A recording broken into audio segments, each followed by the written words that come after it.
Il a peut-être trouvé la solution pour faire tourner les ordinateurs sans électricité. Les plus grandes universités s'intéressent à ses travaux et pourtant il a tout quitté pour construire ses projets au Sénégal. Qui est Sidi Ndao, le scientifique qui veut faire de l'Afrique une puissance technologique? Lui, c'est Sidi, un jeune de Dakar qui part à 16 ans étudier aux États-Unis. 3 ans plus tard, il sort major de son école. Il se rend compte à l'époque qu'il y a peu d'Africains dans les filières scientifiques. Alors Sidi enchaîne les diplômes, master en génie mécanique, un premier doctorat à New York et 2 ans de recherche au MIT. Et c'est à ce moment-là qu'il va s'attaquer à un problème vieux comme l'informatique, le mur thermique. En effet, plus une puce calcule vite, plus elle chauffe. Et quand un composant chauffe trop, il ne fonctionne plus. Et depuis 70 ans, tout le monde cherche des solutions pour les refroidir. Mais Sidi va retourner la question avec l'idée que la chaleur pourrait être aussi utile que l'électricité. Il va donc construire une diode thermique, un composant qui laisse passer la chaleur dans un sens et qui le bloque dans l'autre, exactement ce que fait un composant électronique avec le courant, et précisément ce qui permet à un ordinateur de faire un calcul. En 2017, il publie les résultats de son étude et montre que sa diode thermique est la plus chaude jamais construite. Une petite révolution pour l'informatique. Pourtant, Sidi a d'autres projets en tête au Sénégal. En 2015, il lance la Pan African Robotics Competition, une compétition où des étudiants africains construisent des robots pour résoudre des problèmes propres au continent. En 2017, il fonde sa propre université d'ingénieurs au Sénégal, la DOST. Et plus récemment, Sidi Ndao a aussi lancé sa start-up en robotique Kaitou qui permet de contrôler des robots depuis n'importe où dans le monde.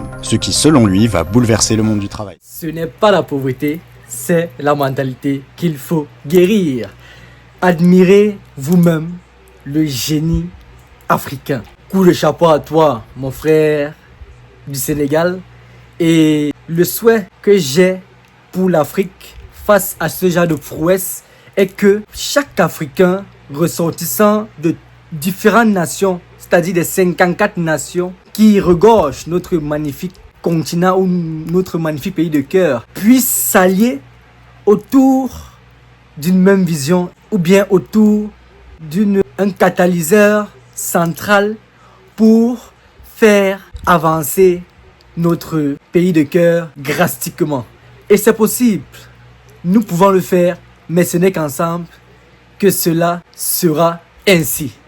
Regardez vous-même la Chine. Il n'y a pas eu de miracle. En 65 ans, ils ont retourné la situation et ils ont surpris le monde entier. Nous sommes capables de le faire aussi, mes frères et sœurs africains. Rejoins-nous dans cette aventure, le lien dans ma bio. Merci.